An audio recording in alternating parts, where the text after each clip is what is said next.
Welcome back to Bed Talk. Heck yeah, week 8. Week 8, it's been a little bit of time, and that is because we were on our trip in LA, and we've been crazy busy since we got back.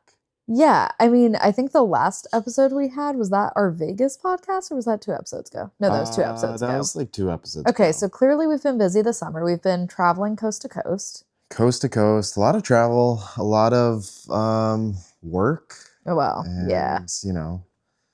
But today, what we really wanted to talk about was our time in LA, because we saw a few different Rivian things. Yeah. I think the thing that we're going to start off with, though, is getting back into a gas vehicle for a rental. 0 out of 10.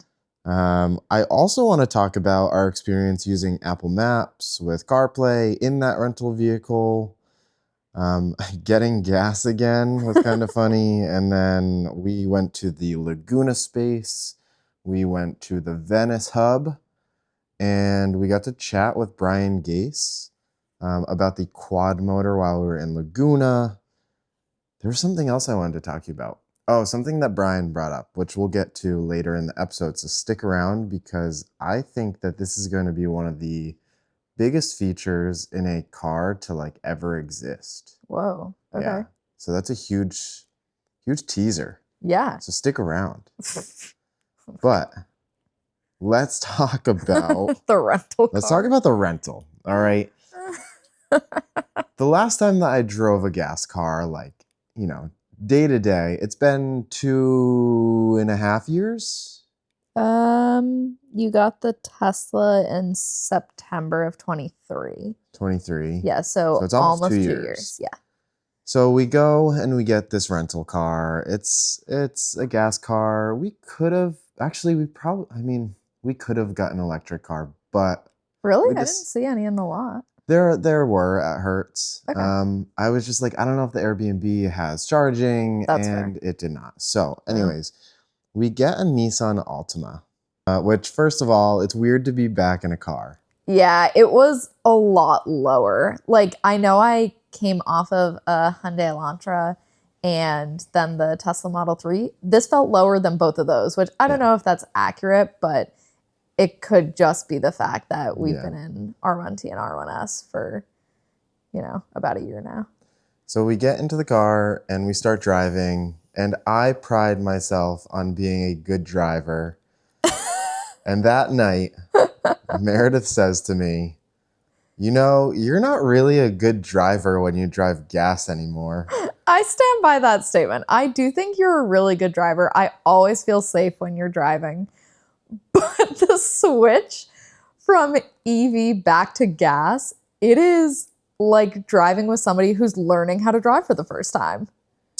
Well, I do have to say, I totally agree that I was not a good driver that first day. But as the weekend went on, yeah, or you the got week went better. on, I got you were better. Readjusting. But still, I truly believe people that say they love driving gas cars, they don't understand it, because whenever I get back into a gas car, I feel like I am doing less of the driving and more of the coasting. Versus in an electric car, to propel myself, I am actively pressing the pedal down. Versus in a gas car, you're always letting off the pedal and you're just coasting. Oh, that's interesting, because I would have said I feel like I coast more in an EV with self-drive on. Okay, yeah, but that's when you're in self-drive, when you're driving the actual vehicle. Yeah, that's fair. I guess most of my driving is highway driving, so it is self-drive. Yeah. But I hear your argument. I think the biggest issue that I had with your driving, and this is something we experienced when you went from the Model 3 to whatever rental car we had in Hawaii last year, it's your braking. The braking was so hard in terms of stopping. Well, that is because the vehicle itself, it's not like if you just touch the brake, it's so quick to hard brake. Yeah. There's no in between of soft brake and hard brake. It's just immediately to hard brake. Yeah, and listen, I wasn't lurching forward and clutching my pearls on the dashboard. I was. Yeah. So yeah, just getting It was tough. yeah, getting used to the throttle again, and then switching your foot from brake to accelerator. No, It's you know what the biggest issue that you had was? what? When we would get out of the car and walk away, you would forget to lock the vehicle. The lack of technology in this it's like horse and buggy at this point. You're like, know, what is this, the Oregon Trail? First of all, I have to remember a key yeah. every single time I go somewhere. I get into the car, I have to unlock it from hitting the button versus just walking up to it. I don't think there was a single time I walked up to the car that my passenger side was unlocked. No, it's impossible. You get in the car and then you have to turn it on. God forbid. So you have to find where this button is. All right. And then once you do get to your destination, I would always get out of the car And walk and away. I'd start walking away. Yep. And then I'd be like, I need to turn off the car. I also need to grab the key and I also need to lock it. Yeah, it was like you needed a checklist for how to handle this vehicle. It's exhausting to drive a gas vehicle. Listen, Your brain needs to think of so many things. The nice thing was being back in a smaller vehicle in a larger city. Yeah, that's true. Like there was one parking garage that we were in that was definitely a little tighter. Yeah. So to have the sedan made it a lot easier as opposed to we took R1T out into Southie last night and there were two street parking spots and we could not fit in either of them. And the R1S wouldn't have fit either. No, R1S would have fit. You think? Yeah. I feel like that second spot still would have been really tight. It would have been tight, but it would have fit. Okay. But R1T, we need to use some lease miles, so we gotta keep driving it. Fair enough. I mean, listen, when we're together, I'm not driving anyway, so we can use whatever vehicle we want. The thing that I found really funny being in the Nissan Altima is when I think it was like the first or second time I had to get out of the car. I like just was looking at the door. The handle. And I was like, how do I get out? Where is the handle? I'm like looking too low. And I'm like, nope, no button on this one. No button. And then I'm like, okay, so where do I pull? And it was up higher, like really close to the gas or to the glass. So that was kind of funny. I get a kick out of driving that. So something that I noticed was I wanted to put the window down one time and I couldn't just press it like hard to go down. Oh yeah, certain like specs of vehicles don't have. Yeah, like I had to hold the button down the whole time for the window to lower, which I didn't care, but I was like, oh, I guess this is something I don't think about anymore. And it is a nice feature of the Rivian. So I think, a lot of people, if they understood what it's like to drive an electric vehicle, if they got back into their last gas car, they would be like, what are we doing still driving these ancient things? I stand by it. Electric is the way to go. Yeah. I will say that being in California, obviously, like you just said, our Airbnb didn't have an EV charger, but... Well, it might have. We don't know. Was there a garage? They wouldn't allow us to park in the... Oh, okay. So, or maybe. So there was no visible EV charger, let's say. But being in California, I do think we could have gotten an EV and been totally fine in terms of places to charge. Yeah. I've never seen so many EVs in such a short amount of time in one area between just regular Tesla sedans. We saw quite a few Cybertrucks, and the sheer number of Rivians on the road was so freaking cool. Yeah, it's cool to see all the Rivians that, like a lot of R1Ss. We saw a few R1Ts. Yeah, but a lot of R1S. Yeah, a lot of R1S. It's the best-selling luxury vehicle in what, North America? No, in California. Oh, in California. Yeah, so it makes sense. And we were so close to like all of the different Rivian spaces. Yeah.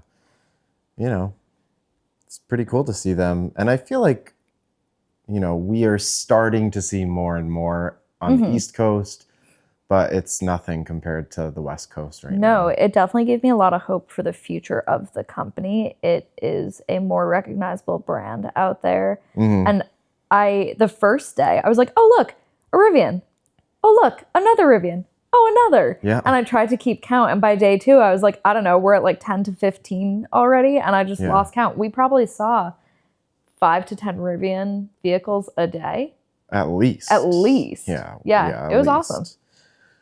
One thing that I do want to talk about is Apple CarPlay and using Apple Maps. I miss Apple Maps. Yeah, I told you. I do really I think that Apple Maps is better than Google Maps. 100%. A lot of people don't think that, though. They're entitled to their opinion. Yeah. But I feel like I really do enjoy the stop signs. Yes, the traffic and lights. The traffic lights. Oh my God, I've been saying that. Yeah, no, it's really nice to be like, oh, I have 2 stop signs before I have to take a right, versus being like, I think it's that one. I think it's definitely better in a city, right? Because you look at some of the areas we drive in Boston, and you could have 4 lanes, and then 2 of the lanes go straight. One of the lane is left only. Another one is straight and left. And you're like, which one am I supposed to be in? Which turn am I supposed to be making? And like you said, to have those landmarks, like I have to go through 3 more stoplights before I take my turn. It's just easier to navigate, I think. Yeah. And I just feel like they've put so much effort into the cities in America that like the just the 3D imagery of the maps is so impressive and so cool.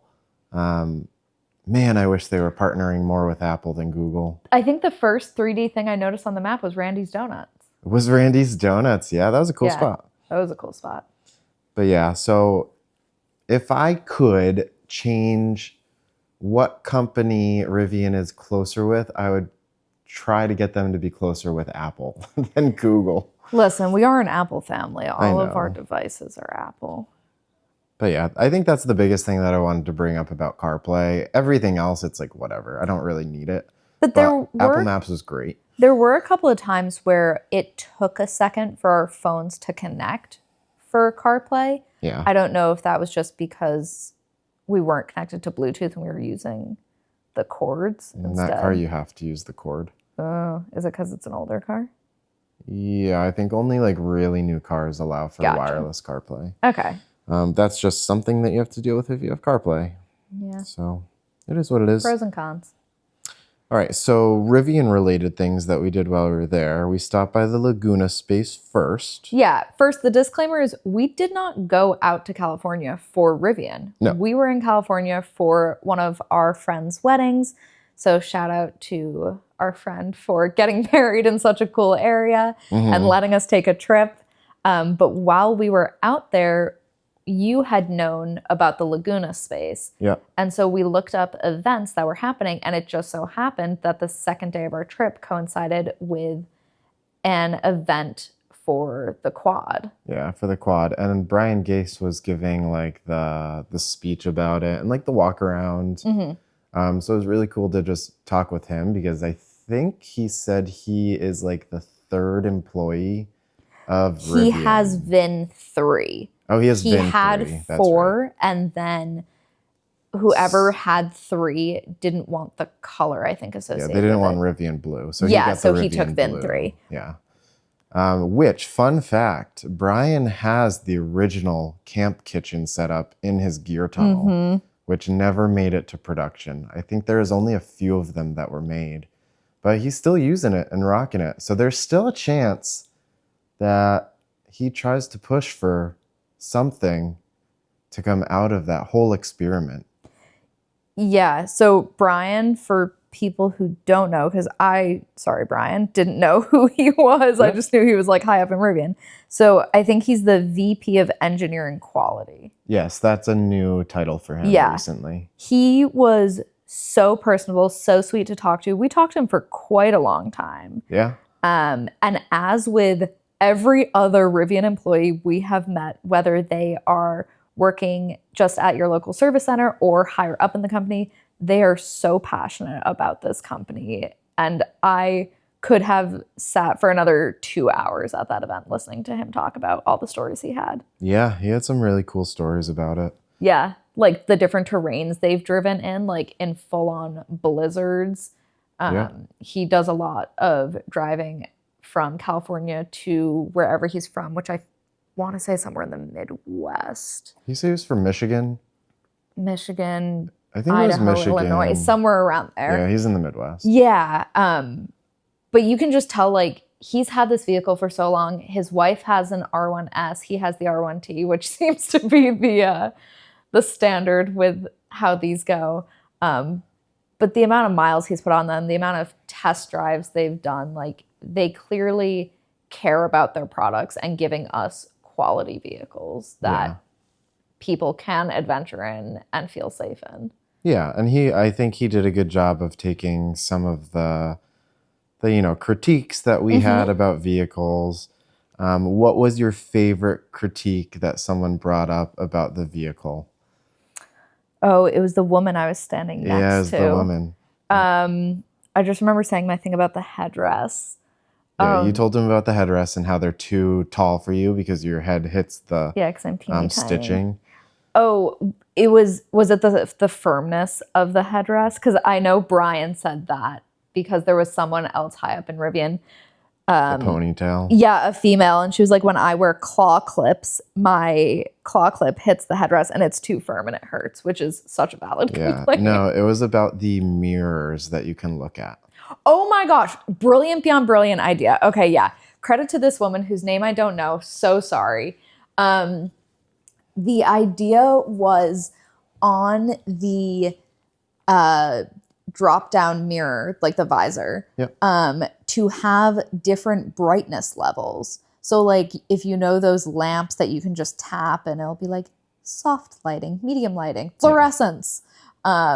She said to do that for the visor mirrors because sometimes it's far too bright. Sometimes it's not bright enough. Yeah. And I love that. My friend is the queen of doing her makeup in the car, which God bless her. I simply can't do that. I've never seen a sharper winged eyeliner than hers, but that would be such a cool feature. And I mean, I'm sure would use that. Yeah, Brian said that it should be possible. So maybe we'll see that in a future update, just having different levels of brightness, because I totally can understand how bright that would probably be if you're driving in the middle of the night.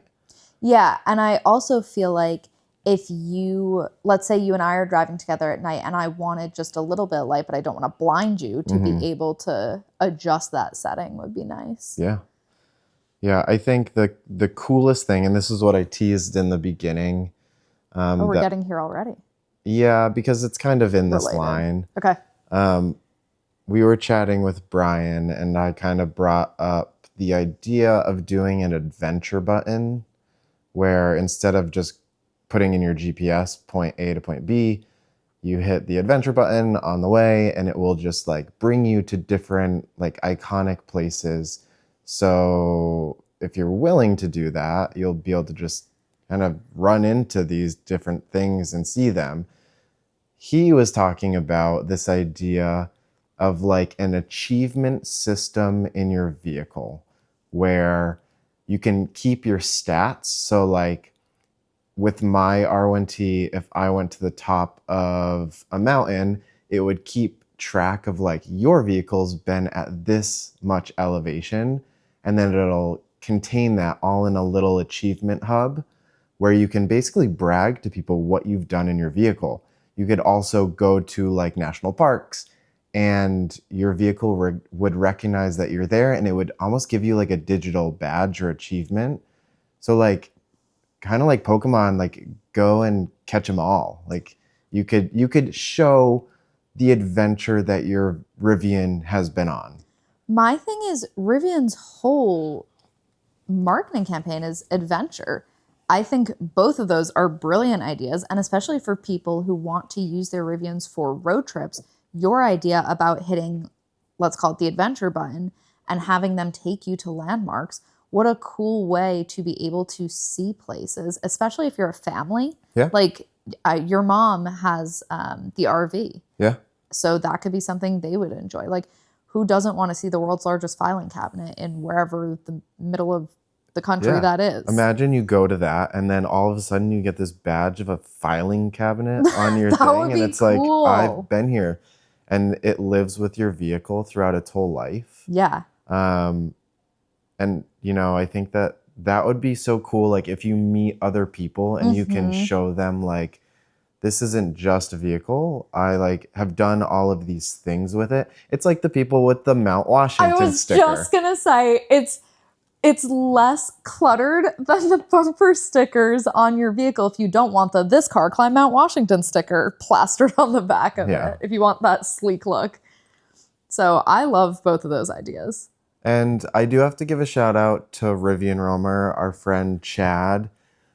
He's kind of doing this with that website. If you were to log in and create an account, like I can see what my top speed has been. Oh, that's cool. I can see a bunch of different information. So he's kind of already on this path, but you know, having something that is first party and hopefully they can talk with him about it because he's clearly already on that way would be just awesome to see in a Rivian. And along the same line, I'm kind of starting to do that with my stickers. Oh, yeah. You've been collecting stickers and then you just made some stickers, which look so cool. Yeah, my goal with the stickers was kind of the same idea of like if you went to a certain place, you would buy my Adventure is Always Out There sticker to say like I went to that place. Yeah, I mean, we've started putting stickers on our luggage, so it's a nice, it's kind of like stamping a passport, right? That's the whole purpose of this. So yeah, my first collection is a set of 3, and it's for Joshua Tree because the retreat is coming up sometime soon. So definitely check out, I'll post it in the description, but there's 3 different stickers. I think they look pretty cool. I like, is it the one with the stars in the tree? That's my you favorite. Like the dark, like the so Starry Night one. So there's stickers, and then if you don't want to buy a bunch of stickers and put them all over your vehicle or your luggage or whatever, I'm also doing some t-shirts. So I'm testing some things out. Why not? Yeah. But back to the Laguna space. Yeah. So for people who don't know about the Rivian location in Laguna Beach, it's right across from the beach, which beautiful location, obviously. Yeah. The space itself is a renovated old movie theater. It's a beautiful space. It's huge, 2 floors. The building still has the ability to show movies in it. And Rivian, as a way to give back to the community, every Thursday and Saturday, they show films there. Yep. So the week we were there, they did Up and Too Fast, Too Furious, I think. Yeah, I think those are 2 of the films. Solid choices, in my opinion. It's kind of the range of movies that I watch. Yeah. But everyone who worked at the space obviously loved it. And the amount of Rivians we saw parked on the street, there was one right on the beach that was like the lifeguard. Yeah, Rivian. That's the one that they donated to the lifeguards in Laguna, which is so cool. So cool. In their gear shop, they had custom surfboards that were the most beautiful surfboards I've ever seen. I'm going to buy one eventually. I fully support that, honestly. Like whether we are surfing or not, like that surfboard was a piece of art. Yeah, I mean, it was so pretty. Little fun fact, we are kind of like secretly big fans of the World Surfing League. Yeah. We've gone on this whole rabbit hole. The World Surf Championship, yeah. So getting a surfboard isn't too off-brand for us. That's fair. Well, for me, as somebody who never played sports, owning sporting equipment is incredibly off-brand for me. But I would argue that that is more of an art piece than anything else. That surfboard, it really was. They were really pretty. And it's so cool that you can go to these different locations and they have specific items at the locations. Again, another reason for you to check out all of these different spaces. Yeah, and anyone is willing to talk to you, like whether you own a Rivian or an EV or are just interested or just want to see the space, anyone will talk to you. Yeah, and it's not like you're going into a dealership and they're just going to be like, well, if you're not buying a car, leave. No, I mean... No, just come out, chill. The event we went to, they had someone who was grilling burgers. They had tacos. They had the R1T frunk open with like some ice and drinks inside of it. Yeah, they're using it as a cooler. Yep. So the quad was there. It was a quad R1S. Yep. And we did the walk around and Brian answered questions. We saw some really cool pictures of them test driving. Yeah. And he was even driving in some of those photos, which I thought was super impressive. Yeah, he did a lot of the driving in those, which was pretty cool. Yeah. And then there were some people there who did not have Rivians, but said it was their dream car and they just came to check it out. So the fact that Rivian has these events for anyone and everyone in the community is pretty cool. Yeah, I think it's really cool, especially because it's not like these events are selling out, you know? No, what were there? 50 people? Yeah. Maybe? Yeah, I mean, and that's pretty good. Yeah, it was a great turnout, I thought. Yeah, I think it was a really good turnout. I hope they continue doing those. I would love to see more events in Boston. Yeah. I would love to travel to the different events. Like I know the same weekend we were in LA, the Hamptons opened, and I'm sad we missed that. I know. We'll have to go to that space. Yeah, we're gonna stop by the Hamptons at some point because it's, you know, it's close, but it's not close enough to just like on a whim go there. No, like we'll make a weekend out of it. Yeah, we'll make a weekend out of it. But yeah, Laguna is definitely one of those spaces that, you know, you kind of have to go to because it is really iconic. Yeah. And then we went to the Venice Hub. Which I didn't realize was the first physical location of a Rivian store. Yeah. So that was pretty cool because we were staying 15 minutes away from Venice Beach. Yep. Completely unintentional. Yeah. Like the wedding we had was in Marina del Rey. So to just happen to book an Airbnb around the area, be so close to Rivian history was pretty awesome. Yeah. I thought it was really fun to be able to see it in person because I've seen it in videos. Mm-hmm. A lot of that space is outside because it's California. You know, it's California. Hello. It's usually pretty nice out. Oh, yeah. It was beautiful. So that was really cool. They had a full library. Yeah, they had a full library. I don't believe they had a quad there. No, they had the Tri. Yeah, they just had a Tri. Did they have a dual? They had a dual and a Tri. Yeah, there were two vehicles outside. But yeah, another really cool, iconic place to check out. And then there's still a few more that we could have hit, but yeah, there was Pasadena, which we didn't get to. Yeah, we were just too busy to go over to those spots. Yeah, I'd love to go back though. Yeah, I mean, I love California. It's great weather. Oh, I know. Palm trees. I love them so much. But yeah, I'm sure we'll be back for other Rivian things at some point. Yeah, why not? But yeah, I think that those were kind of our big takeaways from the trip as far as Rivian goes. Right? Nothing else. I really like the color of the quad. You like the launch green. No. You mean the gear guard, Gary? Yes, gear guard, but no, the decal on the back of the quad. Oh, like that says R1 quad? Yeah, like whatever color that is. That Laguna Beach Blue. I would have called it teal. Yeah, I think they're trying to mimic the new brake calipers. Yeah, exactly. Yeah, that color I really like. No, having the gear guard decal on the back, I'm so jealous. It's so cute. I want it. I want it in an enamel pin. I want it as a t-shirt. I want it as a sticker.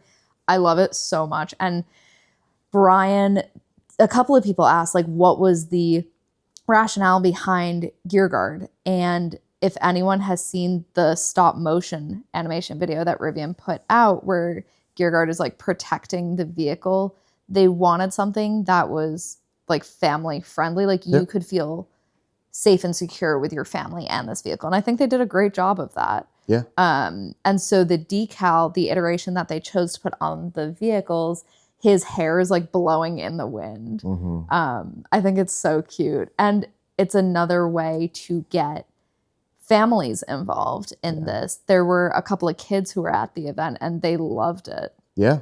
No, Gear Guard is he is a fan favorite, both for young and for old. And for our dog. And for our dog. Arlo loves his Gear Guard Gary.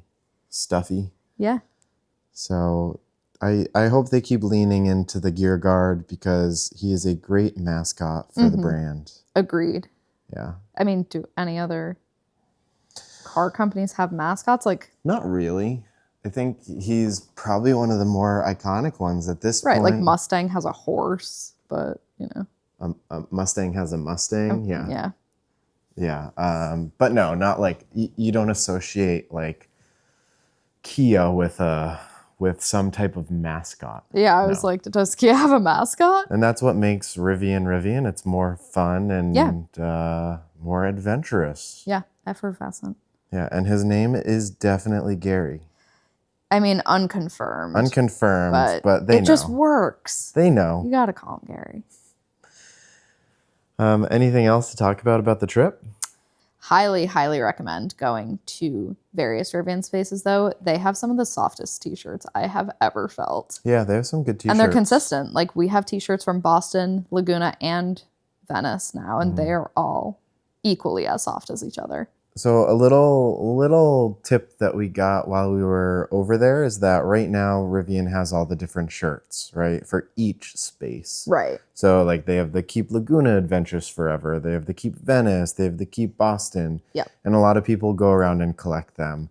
But we did get a little tip that they might be changing that to more state specific. Oh, yeah. So like keep California Massachusetts. Adventures. So I don't know if they're going to keep both or if they're going to totally switch it. I think it would be a mistake if they switched it entirely. Agreed.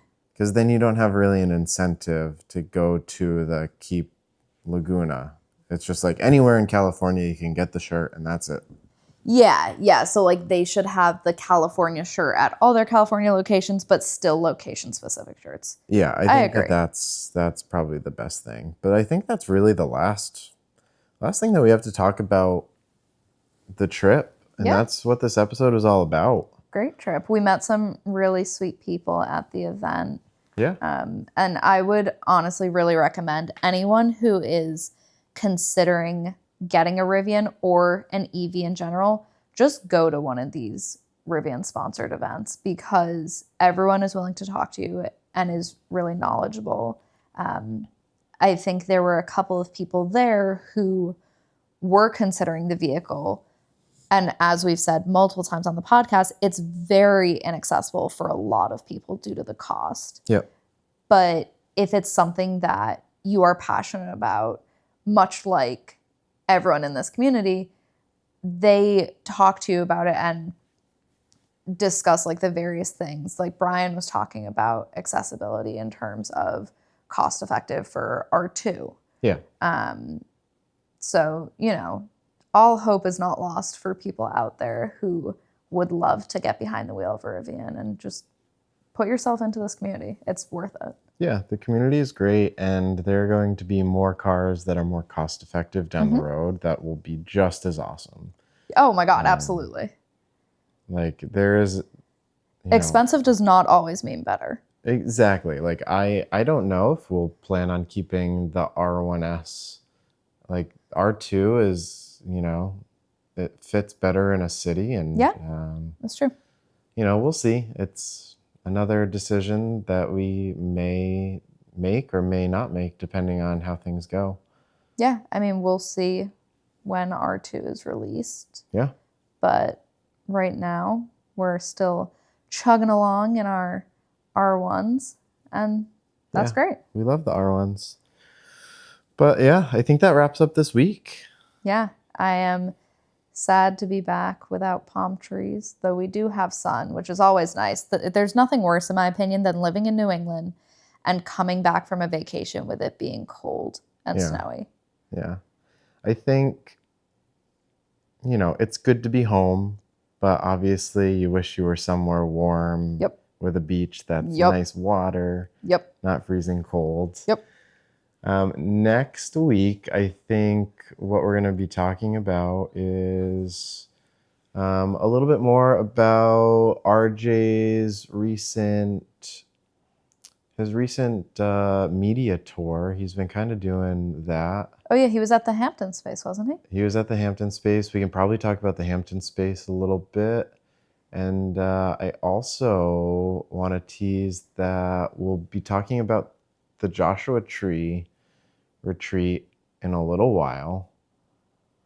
I mean, I So won't be once, talking about well, it you, because I can't go, yeah, I know you sadly. can't go, but you'll be able to ask me a bunch of questions about it.